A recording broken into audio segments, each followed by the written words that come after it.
Vamos conversar a partir de agora com o Dr. Renato Kifuri, pediatra infectologista, presidente do Departamento de Imunizações da Sociedade Brasileira de Pediatria, mestre pela Unifesp, que mais uma vez faz a gentileza de nos atender. Sábado cedinho, doutor. Bem-vindo, feliz ano novo. A gente ainda não se falou neste 2025. Bem-vindo aqui à Rádio Band News FM, tudo bem? Tudo ótimo, Roberta. Bom dia, Luciana. Sempre um prazer estar com vocês. Feliz ano novo a todos nós e aos nossos ouvintes aqui.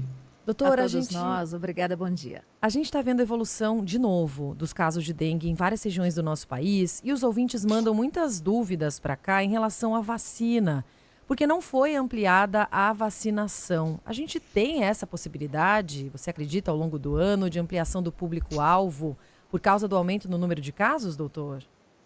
Infelizmente não, Roberta, quer dizer, ou muito pouco, né? A quantidade de doses que nós recebemos em 2024 foi muito pouca, cerca de 6 milhões de doses, e 2025 o fabricante só tem condições de nos entregar mais quase 10 milhões de doses. Como são 2 doses para cada pessoa que recebe a vacina é dada em 2 doses, são 5 milhões de brasileiros só que vão receber vacina esse ano, o que tem feito com que a gente não consiga expandir muito essa faixa etária. Então, a gente começou pelos adolescentes, não começou em todo o país, então está limitado a alguns municípios, cerca de 500 ou 700 municípios, que são os maiores, onde tem mais dengue, e infelizmente ainda a gente não vai conseguir. A vacina não será o nosso instrumento de controle da doença no Brasil como um todo. Claro que o indivíduo vacinado vai ficar protegido, vai ser muito bom, deve se vacinar,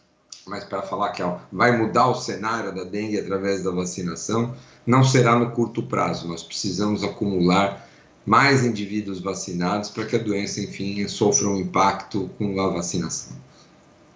Fica a expectativa, né, doutor, para a chegada, então, de mais doses, no que diz respeito aí ao combate. E da vacina do Butantan também, né? E a vacina brasileira que está aprovando, porque 2 vacinas ajuda bastante, né? 2 produtores. Doutor, são 4 sorotipos, digamos assim, e o sorotipo 3 agora se destacando em alguns estados, assim como em Minas Gerais, Amapá, Paraná, né, São Paulo, como dissemos aqui. Qual é a característica, os sintomas desse sorotipo 3? Ele se diferencia dos outros sorotipos? Os sintomas são mais graves? O que isso significa, professor? Não, Luciana, na verdade é o seguinte, nós temos 4 tipos de dengue, né, os sorotipos, o 1, 2, o 3 e o 4. Então, quando você tem muito tempo circulando um tipo de sorotipo, você infecta boa parte da população por aqueles que estão circulando. E a dengue tem uma característica, Luciana, que é a forma mais grave da doença. O principal fator de risco para você ter uma dengue grave é ser sua segunda infecção. Então, qual que é a chance de você ter uma dengue grave? É a criança, é o adulto, é o idoso? Claro que as doenças crônicas, os idosos aumentam o risco de gravidade, mas o principal fator de gravidade é ser sua segunda infecção. Então, quando você tem muito tempo circulando, como a gente tem o dengue 1 e 2 aqui no Brasil, faz mais de 15 anos que circula somente o dengue 1 e tipo 2, e o dengue 3 não passa por aqui faz muito tempo, na hora que você tem um sorotipo que não circula há muito tempo, ele vai encontrar muitos suscetíveis, muitos vulneráveis a desenvolver a doença. E o pior, vai encontrar muitos vulneráveis ao tipo 3 e fazendo suas segundas infecções, porque muitos já se infectaram pelo 1 e o 2. Então esse é o risco da entrada de um sorotipo, que por acaso é o 3, que está entrando agora, que não circula há muito tempo. Encontrar muita gente infectada por um tipo e fazer muita segunda infecção em cima disso, aumentando a gravidade. O sorotipo 3 por si só não é um sorotipo mais grave. O problema é quando ele entra numa população já infectada previamente por um outro sorotipo e ele faz a sua segunda infecção. É indistinguível um caso de 1, 2, 3 e 4. A não ser quando é a segunda infecção, que o risco de agravamento é maior. Então é isso que a gente teme, que uma entrada de um sorotipo diferente, que não circula há muito tempo, encontre aqui uma população muito infectada por um outro tipo e faça mais infecções secundárias, ou seja, com mais chance de gravidade. Justamente pensando nessas infecções mais graves, doutor, a gente olha um pouco para o Acre, que o governo decretou inclusive situação de emergência na quinta-feira, contabilizando na primeira semana de 2025 muitos casos, mais de 4 mil casos, e a morte de uma criança de 9 anos em dezembro. São comuns complicações da dengue em crianças, doutor? Geralmente, Roberta, como eu falei, o principal fator de risco é a segunda infecção, né? Então, em locais onde você tem muitos casos de dengue, você tem muito precocemente a primeira infecção. As crianças se infectam logo na primeira infância. E é justamente na adolescência que acontece, em geral, a segunda infecção. Não é à toa que nós temos, depois dos idosos, em primeiro lugar são os idosos que mais hospitalizam por dengue, são os adolescentes em segundo lugar. Por isso que nós começamos a vacinação pelos adolescentes aqui no Brasil, porque é uma faixa etária onde a incidência de hospitalização é muito alta. E nós temos dengue grave em todas as idades, né, Roberto? Infelizmente, nós acumulamos 6.000 mortes em 2024, mais de 6.000 mortes. Esse é um triste recorde em nenhum país do mundo. Acho que a gente responde aqui por 80% das mortes de dengue aqui nas Américas, né? Uma boa parte no mundo. Então, o Brasil tem liderado aí, infelizmente, essa triste marca de campeão mundial da dengue em termos de casos e mortes. Então, nós precisamos, nesse momento, não só falar de prevenção, do cuidado com o mosquito, falar das vacinas, da importância delas, de expandir o número de doses, de produzir outras vacinas, mas do tratamento da dengue, do manejo clínico da dengue. Muitos desses casos de dengue, das mortes por dengue, são evitadas se o tratamento for adequado. Nós precisamos investir em diagnóstico, em capacitação do profissional da saúde, em atendimento rápido, em orientação da população para esses sinais de alarme. Tudo isso vai modificar o cenário. Se a gente não consegue conter só com a vacina ou só com o controle do mosquito a expansão da doença, a gente precisa focar, tão importante quanto, ou tão mais importante até, na assistência adequada a esses indivíduos. Então, a declaração de emergência pelo Ministério, a criação de um comitê de emergência para manejar a dengue no país, ela tem que envolver um braço muito importante, que é a assistência, o cuidado com quem está com dengue, para que evite que esses milhões de casos que têm ocorrido todo ano se transformem em milhares de mortes, como a gente está vendo. Inclusive, só para quem tá... Desculpa, Lu, só para ilustrar o que o doutor está falando, para a gente ter uma ideia, as mortes causadas por dengue aumentaram mais de 400% em um ano, se a gente faz a comparação com 2024, 2023. O número de mortos por dengue superou, inclusive, de mortes por Covid em 2024, Verdade. De acordo com dados do Ministério da Saúde. Para quem está chegando agora, né, Roberta, a Band News FM, estamos conversando com Renato Kifuri, pediatra, infectologista, presidente do Departamento de Imunizações, né, da Sociedade Brasileira de Pediatria, mestre pela Unifesp. Bom, doutor, há também aquela questão da dengue hemorrágica, né, aquele temor. Se pensarmos que a hidratação é um passo importante ali no tratamento, o que o senhor avalia em relação à dengue hemorrágica? O senhor disse sobre essa questão dos sorotipos, são 4, né? Mas qual é a relação também com essa dengue hemorrágica? Porque há muitos mitos e verdades também em relação à dengue, né, doutor? Pois não. Sem dúvida, sem dúvida. A forma grave da dengue, o que acontece? A dengue é uma doença que inflama nosso sistema circulatório.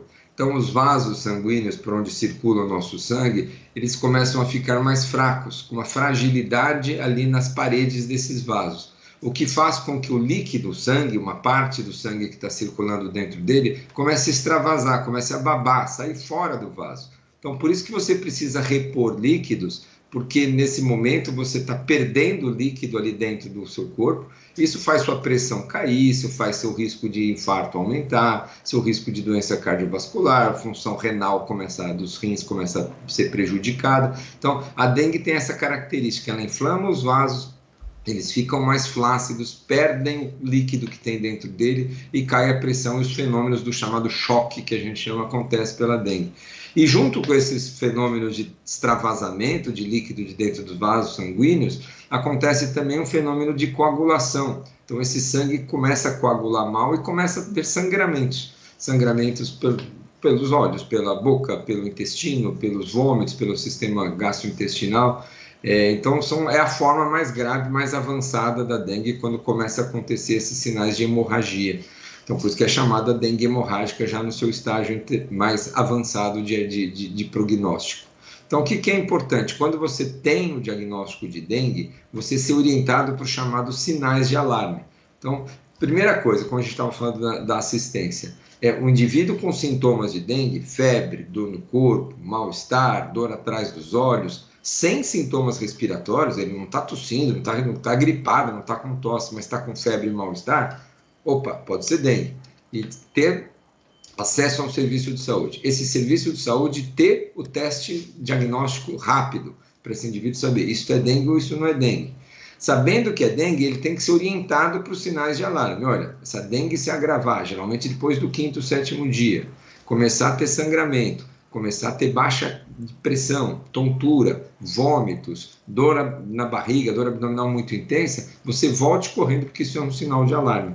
Ele volta, ele é internado, ele recebe muito líquido, e a chance de melhora é enorme, de recuperação desse indivíduo, se precocemente adequado. Então, todo esse trajeto, toda essa cadeia, desde o reconhecimento dos sintomas, a receber um teste positivo, a ser orientado adequadamente para os sinais de alarme, a procurar o serviço de emergência e ser tratado precocemente, toda essa cadeia é o que vai fazer a jornada desse paciente com dengue sendo bem conduzida, ela vai evitar a morte em boa parte dos casos. Em boa parte dos casos. O manejo correto da doença evita boa parte dessas mortes. Então, para isso, a gente precisa todo esse sistema funcionando. Ter os testes diagnósticos, ter o profissional capacitado em reconhecer, ter a população informada sobre os sinais de alarme, ter leitos hospitalares para internar esses pacientes, ter soro, ter terapia, enfim, tudo o que precisa. Então, é preciso investir nessa cadeia, nesse trajeto aí desse paciente, nessa jornada, para que,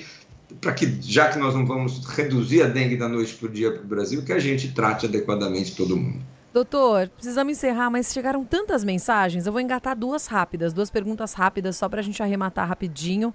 O Gilberto Jimenez, você explicou sobre o público-alvo, a vacinação ser para os adolescentes, mas ele quer entender melhor por que os maiores de 60 anos não tiveram prioridade nessa vacinação. E o nosso ouvinte José Ricardo falou que já teve 3 vezes dengue, falta só o sorotipo 3, e pergunta se é verdade que a dengue dá imunidade de acordo com o sorotipo. Então, se eu já tive um tipo, eu não posso ter mais. Verdade. Gilberto, a vacina foi licenciada até os 60 anos. Os estudos iniciais da vacina foram feitos em adultos jovens, menores de 60. Então, a Anvisa entendeu por não licenciar a vacina acima dos 60 anos, mas os estudos em mais velhos já estão ocorrendo e provavelmente vai haver uma mudança de bula, quem sabe ainda em 2025, aprovando a vacina para cima dos 60 anos.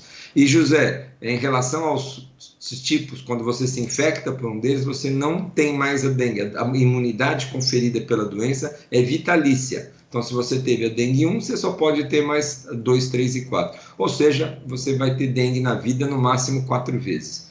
Se isso é bom ou não, mas pelo menos é uma boa notícia. Em algum momento isso pode parar. Doutor, excelente. Muito obrigada pela entrevista, por essa conversa tão esclarecedora com a gente. Um feliz 2025. A gente vai torcer para essa situação da dengue melhorar, ainda que seja muito difícil. Um beijão, doutor. Todo mundo fazendo sua parte, 10 minutos por semana, cuidando do nosso entorno. Boa parte dos casos de dengue acontecem em transmissão dentro de casa. Então, Luciana, obrigado pela atenção. Robertinha, sempre um prazer te ver. Um beijo grande e bom ano novo para todos nós. Para todos nós, um prazer, viu, doutor? 8h50.